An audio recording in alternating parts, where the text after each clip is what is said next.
한 번도 들어본 적 없는 한국이었던 섬. 이 진실이 세상에 드러났습니다. 일본이 오랫동안 은폐하기 급급했던 그 사실. 이 일로 인해 동아시아가 들썩이기 시작했는데요. 과연 무슨 일일까요? 한번 들어보시죠. 2024년 5월 15일 아사히 레온 외교특보는 도쿄 의원 숙소에서 커피 한 잔과 함께 조용한 아침을 맞이하고 있었다. TV에서는 평소처럼 뉴스가 흘러나오고 있었지만 그날따라 화면에 뜬 속보 하나가 그의 숨을 멎게 만들었다. 속보입니다. 오키나와 해역에서 고려시대 금 인장이 발견되었다는 주장이 나왔습니다. 화면에 비친 것은 금빛으로 빛나는 인장이었다. 그리고 그 안에 또렷하게 새겨진 문구. 고려국 제구도 류큐도 관이네. 그 순간 아사히의 내리를 강하게 때리는 기억 하나가 있었다.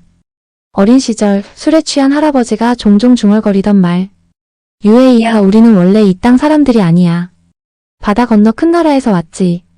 그저 노인의 헛소리로 치부했던 그 말이 지금 이 순간 무겁게 다가왔다. 바로 그때 전화벨이 요란하게 울렸다. 발신자는 총리 관저. 직접 총리 가토 슌페이가 그를 호출한 것이다. 관저에 도착하자 긴급 대책회의가 열리고 있었다. 참석자들 중 가장 침착해야 할 총리의 얼굴은 창백하게 질려 있었다. 아사히 특보, 자네는 오키나와 출신이니 이 사태의 중대함을 잘 알겠지? 이건 명백한 조작이다. 한국이 영토 확장을 노린 거짓이다. 그러나 아사히는 말없이 비서가 보내온 보고서를 확인했다. 그것은 국내외 유수 고고학자들의 긴급 감정 보고서였다. 발견된 인장은 11세기 고려 현종 치세의 것으로 위조의 가능성은 제로에 가까웠다. 총리님, 만약 이게 진짜라면 어떻게 하실 겁니까? 회의장은 찬물을 끼얹은 듯 조용해졌다. 아무도 대답하지 못했다. 그날 밤 아사히는 어머니조차 몰랐던 할아버지의 유품 상자를 꺼냈다. 상자 안에는 옥으로 만든 패와 함께 일기장이 들어있었다. 고려국 류큐도 관찰 사인. 그 문구를 보는 순간 그의 다리는 힘을 잃고 무너졌다. 일기장 첫 장에는 이렇게 적혀 있었다. 우리 가문은 고려 현종의 셋째 왕자 왕기의 후예다. 류큐를 1000년간 다스린 기록, 나는 더는 감출 수 없다. 언젠가 진실이 밝혀질 날이 오리라. 그날 이후 아사히는 정체성의 심연으로 빠져들기 시작했다. 그는 극비리의 한국으로 향했고 고려사보건센터의 김서연 소장을 만났다. 두 사람은 인적 드문 슈리성 뒷길로 향했고 그 안에서 발견한 기록은 상상을 초월했다. 고려 문종 2년 류큐도 관찰사 왕건이 이성을 중수하다. 뿐만 아니라 지하 공간엔 수천 권의 고서와 한글로 쓰인 문서들, 세종대왕의 친필 명령서까지 있었다. 그리고 한노파가 등장했다. 이름은 나카지마 미에코. 놀랍게도 그녀는 한국어로 말했다. 아사히 특보님, 기다리고 있었습니다. 저는 1000년 동안 이곳을 지켜온 사람입니다. 그녀는 자신이 한국 게임을 밝히며 우리는 조선에서 건너온 백성들이며 지금까지 목숨 걸고 우리의 역사를 지켜왔다고 전했다. 그녀의 말투, 억양은 다소 다르지만 분명 한국어였다. 우리 어머니가 만들어준 음식이 제일 맛있어. 아사히는 주체할 수 없이 눈물을 흘렸다. 그 문장이 너무도 익숙한 고향 말 같았기 때문이다. 김서연 소장과 나카지마 미에코가 안내한 지하 공간은 상상 이상이었다. 조심스럽게 비밀 창고의 두꺼운 돌문을 열자 그 안엔 수백 년의 시간이 고스란히 잠들어 있었다. 먼지 쌓인 서가에는 한문과 한글로 쓰인 고문서가 가득했고 벽면엔 조선의 관복을 입은 인물들의 그림이 조심스레 보관되어 있었다. 아사히 레오는 그중 하나의 문서를 조심스럽게 펼쳤다. 거기엔 세종 28년 명문이 있었고 그 글귀는 심장을 뛰게 했다. 류큐도는 조선의 정식 송령이며 한글 교육을 시행할 것을 명하노라. 그러자 미에코 할머니는 조심스레 말문을 열었다. 저희 집안은 대대로 이 지하 공간을 지켜왔습니다. 모든 걸 버려도 이 진실만은 지켜야 했기에. 그녀는 눈물을 머금은 채 조선시대 제사 도구들이 놓인 비밀 재단으로 아사히를 이끌었다. 충문에는 이렇게 적혀 있었다. 소국 류큐왕 왕이겸은 천자의 나라 조선을 영원히 섬기겠나이다. 심장이 미친 듯이 뛰었다. 이 모든 문서와 물건들은 단순한 유물이 아니었다. 그것은 곧 아사히 자신의 정체성에 대한 답이자 역사가 묻어둔 진실이었다. 며칠 후 그는 일본으로 돌아왔고 다시는 열어보지 않으려 했던 가문의 족보를 펼쳐보았다. 겉표지는 전형적인 일본식 족보였지만 맨 마지막 장에는 낡은 한지에 적힌 진짜 족보가 숨겨져 있었다. 왕기 고려 현종의 셋째 왕자. 류큐도 파견, 왕위겸으로 개명 후 류큐왕과 초대 왕이 됨. 그때였다. 비서가 긴급한 전화를 연결해 왔다. 국회 인근에서 누군가 1인 시위를 벌이고 있다며 연락이 온 것이다. 그는 곧장 현장으로 향했다. 거기엔 피켓을 들고 서 있는 청년이 있었다. 우리도 한국인입니다. 그는 자신을 김하늘이라고 소개했다. 본명은 우에하라 켄이었지만 할머니가 돌아가시기 전 진짜 성은 강씨이며 진주 강씨 후손이라 말해주었다고 했다. 할머니는 마지막에 이렇게 말씀하셨어요. 내 이름은 강건우란다. 그리고 항상 한국어를 몰래 가르쳐 주셨습니다. 아사히는 김하늘과 손을 맞잡았다. 두 사람은 따로 말이 필요 없었다. 서로의 눈빛에서 뿌리 깊은 그리움과 분노, 그리고 사무치는 외로움을 읽을 수 있었기 때문이다. 며칠 후 그는 다시 한국을 방문해 김서연 소장을 만났다. 그녀는 흥분된 목소리로 새로운 사실을 알렸다. 의원님, 일본 정부가 극비리에 진행한 유전자 프로젝트에서 오키나와 주민 82%가 한반도 계열 혈통으로 밝혀졌습니다. 특히 40% 이상은 고려 왕족과 DNA가 일치했고요. 아사히의 손이 떨렸다. 믿고 싶지 않으면서도 너무도 믿고 싶던 사실. 그는 곧바로 집으로 돌아와 할아버지가 남긴 유품 중 하나였던 작은 나무 상자를 다시 열었다. 그 안엔 마지막으로 남은 봉인된 문서가 하나 있었다. 조심스럽게 봉인을 풀자 그 안엔 가문의 혈통을 증명하는 상세한 기록이 있었다. 민조 3년 1625 왕위겸 가문 제14대 관찰사 임명장. 류큐 백성 30만은 모두 조선의 신민임을 맹세함. 그 문장을 보는 순간 그는 비명을 지를 듯한 충격에 휩싸였다. 내가 고려의 왕족이었다니. 그리고 고지어 들려온 또 하나의 소식. 안동건 씨 종친회에서 그에게 연락이 온 것이다. 아사히 레오님 아니 왕희준님. 저희가 보관 중인 문서에 따르면 당신은 분명 고려 현종의 직계 후손이십니다. 류큐 왕가의 정통 계승자이시기도 하며 조선에 보낸 밀서와 인장도 저희가 보관하고 있습니다. 이 모든 퍼즐이 맞춰지는 순간 그는 숨을 삼켰다. 진실은 이제 되돌릴 수 없는 물결처럼 전 세계를 향해 밀려나가고 있었다. 2024년 7월 15일 일본 국회는 전례 없는 긴장감으로 뒤덮였다. 전국이 숨죽인 가운데 오키나와 사태에 대한 긴급 청문회가 열렸고 국민의 시청률은 무려 81%를 기록했다. 수많은 카메라와 기자들, 그리고 의사당을 가득 메운 의원들의 시선은 단 하나의 인물을 향해 있었다. 아사히 레온 외교특보를 증인석으로 호출합니다. 하지만 그는 단호히 말했다. 제 진짜 이름은 아사히 레온이 아닙니다. 제 이름은 왕희준입니다. 의사당은 술렁였다. 그리고 이어진 폭탄 선언. 저는 고려 현종의 셋째 아들 왕기 대군의 직계 후손이며 류큐 왕가의 정통 계승자입니다. 오늘 저는 천년 동안 은폐되었던 진실을 밝히기 위해 이 자리에 섰습니다. 야당 의원들이 경악했고 여당 의원들은 고함을 질렀다. 증거를 대시오. 이게 모두 자극적인 선동 아닙니까? 왕희준은 차분히 자료를 꺼냈다. 고려국의 금 인장, 조선 왕조 교지, 세종대왕의 한글 교육 명령서, 임진왜란, 당시 류큐도 의병 참전 기록, 그리고 1879년 일본 정부가 작성한 류큐 병합 계획서. 마지막으로 그는 일본 정부가 극비리에 시행했던 DNA 분석 결과를 꺼냈다. 이것은 작년에 일본 유전자 정보국이 진행한 오키나와 주민 DNA 분석 보고서입니다. 주민의 82%가 한반도 직계 혈통이며 저는 고려 왕족 혈통과 99.8% 일치합니다. 의사당은 그야말로 충격의 도가니였다. 하지만 가장 결정적인 질문이 나왔다. 그렇다면 타마시로 의원. 아니, 왕희준 씨는 오키나와가 한국에 반환되어야 한다고 생각하십니까? 의원들 사이에 침묵이 흘렀다.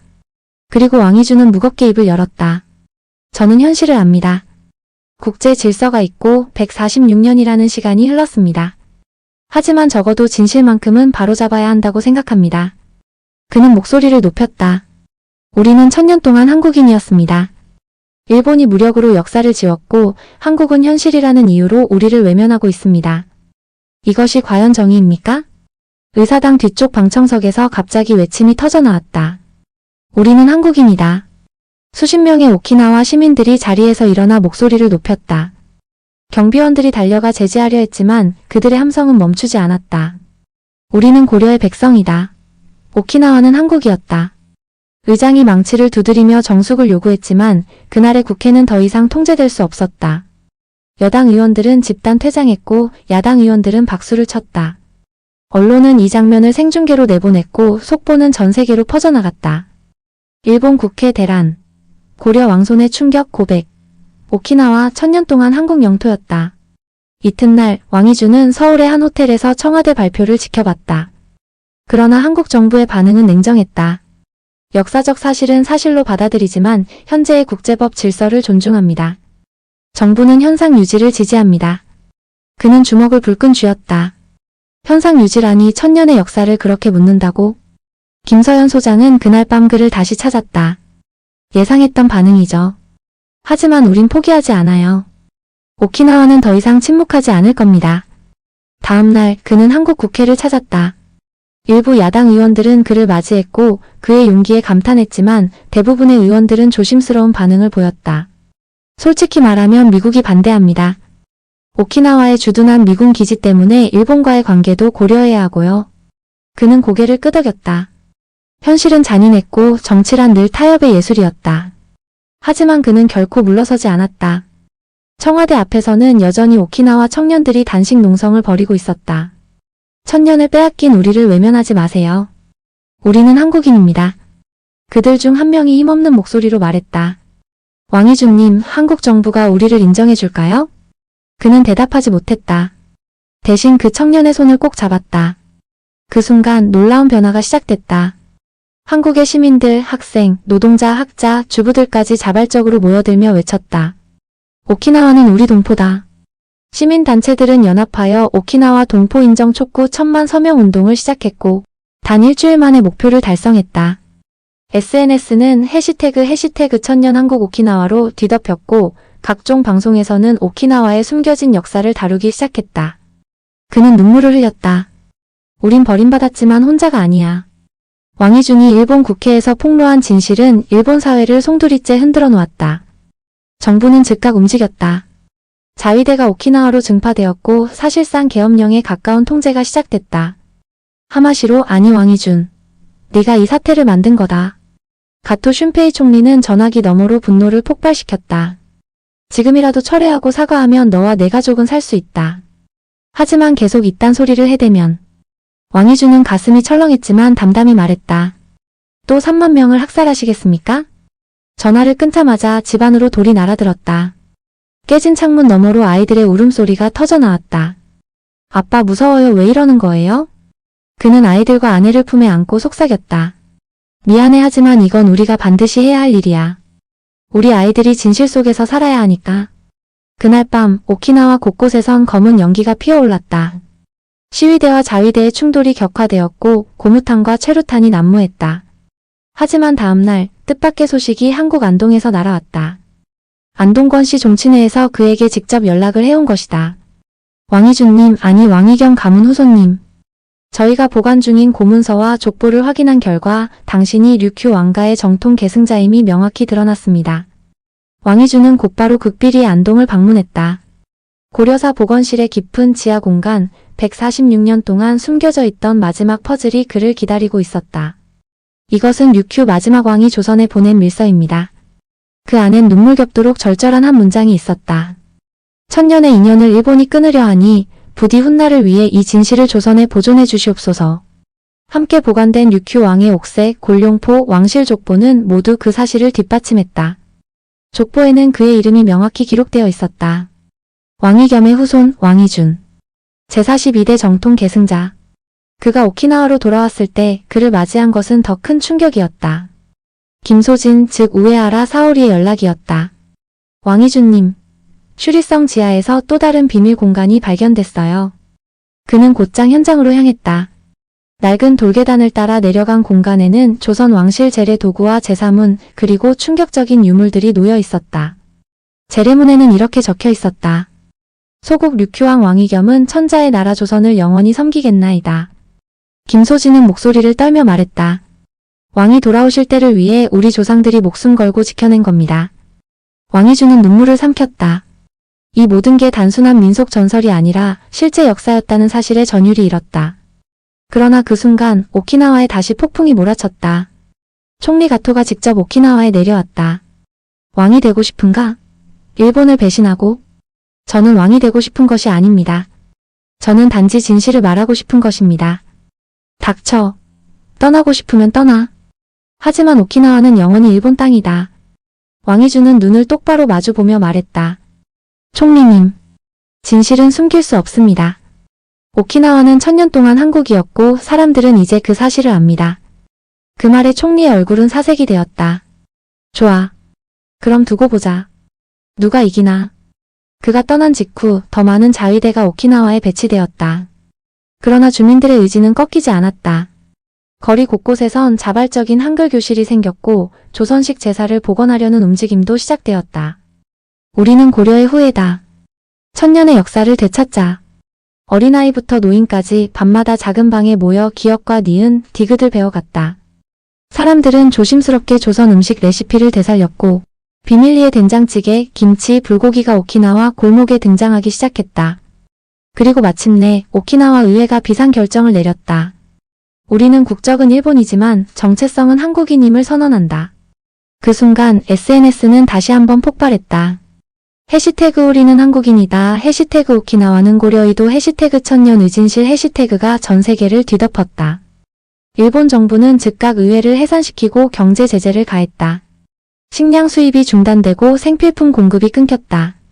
하지만 그때 한국 시민사회가 움직였다. 오키나와 돕기 운동이 전개되었고 1000만 명이 넘는 시민들이 모금과 성명을 보냈다. 우리는 기억하겠습니다. 여러분은 우리의 동포입니다. 그리고 한국의 한 대학생이 울먹이며 말했다. 교과서에선 배우지 못했던 진짜 역사를 직접 보러 왔어요. 미안해요. 여러분을 잊고 있었던 게. 왕이주는 눈시울을 붉히며 말했다. 포기하지 마세요. 언젠가는 반드시 진실이 이 땅에 돌아올 것입니다. 시간은 흐르고 수많은 고난과 희생이 있었지만 오키나와의 불씨는 꺼지지 않았다. 일본 정부는 오키나와를 외부와 단절시키고 경제 제재를 강화했지만 오히려 그 봉쇄는 사람들의 의지를 더욱 단단하게 만들었다. 왕이주는 더 이상 과거만 바라보지 않았다. 그는 미래를 준비했다. 그가 직접 사제를 털어 만든 박물관. 이름하여 1000년의 기억이 오키나와 중심가 외곽 작은 언덕 위에 세워졌다. 입구에는 이렇게 적혀 있었다. 우리는 단 한 번도 일본인이었던 적이 없다. 우리의 기억은 국경을 넘어 존재한다. 작은 전시관 안, 고려시대 금 인장을 복원한 복제품, 세종대왕의 친필 교육명령서, 류큐도, 백성들의 과거 시험 합격 문서, 심지어 조선 관보까지 전시되어 있었다. 그리고 한쪽 벽엔 커다란 액자 하나가 걸려 있었다. 바로 왕이준의 조부가 남긴 마지막 글귀였다. 후손아, 언젠가 너는 이 진실을 밝혀야 한다. 그날이 오면 두려워하지 말고 조국을 부르거라. 어느 날 그 박물관을 찾은 소녀가 있었다. 그의 8살 딸 유리였다. 천진한 눈망울을 반짝이며 물었다. 아빠, 이게 정말 우리 조상님들이 쓰던 도장이에요? 왕이주는 웃으며 고개를 끄덕였다. 그래. 1000년 전 고려의 왕들이 쓰던 관인이란다. 그럼 우리는 정말 한국 사람이었네요? 지금도 마음은 한국 사람이야. 유리의 작은 손이 인장 위를 조심스럽게 쓰다듬었다. 그 순간 그의 가슴 속에서 뭔가 뜨겁게 치밀어 올랐다. 유리의 존재는 단순히 한 가정의 아이가 아닌 1000년의 역사를 이어가는 후손이었다. 그날 오후 박물관을 방문한 또 다른 손님이 있었다. 오랜 시간 함께해온 김서연 소장이었다. 왕 관장님, 좋은 소식이 있어요. 한국고려대학교에서 장학 프로그램을 확대했답니다. 이제 매년 오키나와 학생 100명이 한국에서 공부할 수 있어요. 왕이준의 눈이 동그래졌다. 유리가 환하게 웃으며 외쳤다. 저도 커서 한국에 갈 수 있어요? 진짜요? 그럼. 우리 유리는 꼭 한국 대학에 가서 진짜 역사를 배울 수 있지. 비록 정부 차원의 외교는 얼어붙어 있었지만 민간 교류는 조용히 그러나 깊게 이어지고 있었다. 매년 수천 명의 오키나와 청년들이 한국을 방문했고 그들은 돌아와서 자신들이 배운 진실을 지역사회에 전했다. 우리말이 한국말과 너무 비슷해요. 한국 할머니들이 우리 할머니랑 똑같은 음식을 만들어요. 박물관의 벽 한쪽에는 방문자들이 남긴 메시지들이 빼곡히 붙어 있었다. 우리는 잊지 않겠습니다. 1000년의 역사를 지키겠습니다. 언젠가는 돌아갈 수 있겠죠. 그중 한 구석의 쪽지가 왕이준의 마음을 멈추게 했다. 연필로 또박또박 적힌 글귀. 죽기 전에 한 번만이라도 조국 땅을 밟아보고 싶었습니다. 다음 생에는 꼭. 익명의 노인이 남긴 이 한 문장은 그의 가슴을 강하게 조였다. 그는 조용히 창밖을 바라보았다. 멀리 수평선 너머 한국의 땅이 보일 듯 말 듯한 위치. 그 너머에는 아직도 귀환하지 못한 조국이 있었다. 아빠, 우리는 언제쯤 진짜 한국인이 될 수 있어요? 유리의 물음에 왕이주는 잠시 말을 잃었다. 그러나 이내 조용히 말했다. 글쎄다, 아빠도 잘 모르겠구나. 하지만 중요한 건 우리가 누구인지 아는 거야. 우리는 1000년 동안 한국인이었고 앞으로도 그 마음은 변하지 않을 거야. 그때 박물관에 또 다른 손님들이 들어왔다. 잊혀진 동포를 찾아서라는 피켓을 든 대학생 탐방단이었다. 안녕하세요. 저희는 교과서에서 배울 수 없었던 진실을 보러 왔습니다. 그들은 경건한 마음으로 전시물 하나하나를 보았고 조심스럽게 한글로 적힌 기록들을 해석했다. 박물관의 벽면에 한 대학생이 눈물을 흘리며 적었다. 정말 미안합니다. 우리가 여러분을 잊고 살았던 것 같아요. 하지만 이제는 절대 잊지 않겠습니다. 그날 해질 무렵 왕이주는 딸 유리의 손을 잡고 바닷가로 향했다. 바람이 불었고 파도가 조용히 바위에 부딪혔다. 유리야, 저 바다 건너에 우리의 고향이 있단다. 응. 아직 갈 수는 없지만 괜찮아요. 왜 괜찮니? 우리는 여기서도 한국인으로 살 수 있으니까요. 왕이주는 유리의 머리를 쓰다듬으며 조용히 미소 지었다. 그렇다. 국경은 종이에 그어질 수 있어도 정체성은 가슴에 새겨지는 것이었다. 오키나와는 1000년의 침묵을 깼고 이제 국경을 넘어선 기억으로 살아가고 있었다. 1000년의 기억박물관이 개관한 지 어느덧 3년이 흘렀다. 그동안 일본 정부의 탄압은 여전했지만 오키나와 사람들의 마음속엔 결코 지워지지 않는 불씨가 타오르고 있었다.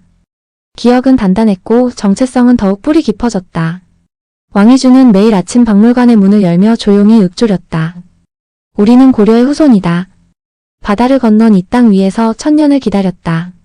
한때 그를 반역자라 부르던 언론들도 이제는 조심스럽게 그를 양국 역사 화해의 열쇠라 부르기 시작했다. 세계 언론은 그를 동아시아의 망각된 왕자라 칭했고 다큐멘터리와 책들이 연달아 출간되었다. 그러던 어느 날 한국 정부에서 초청장이 도착했다. 고려 건국 1107주년 기념 국제학술회의의 공식 연설자로 고려 왕족 직계 후손 자격으로 왕이준이 초대된 것이었다. 그는 망설였다. 여전히 한국 정부는 오키나와의 귀속 문제에 대해 국제 질서를 존중한다는 모호한 입장을 고수하고 있었기 때문이다.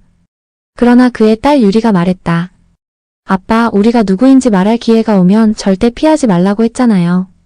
그 말에 왕이준은 고개를 끄덕였다. 2027년 10월 서울 고려대학교. 역사학자, 외교관, 정치인, 그리고 학생들로 가득한 강당. 그곳에 왕이준이 섰다.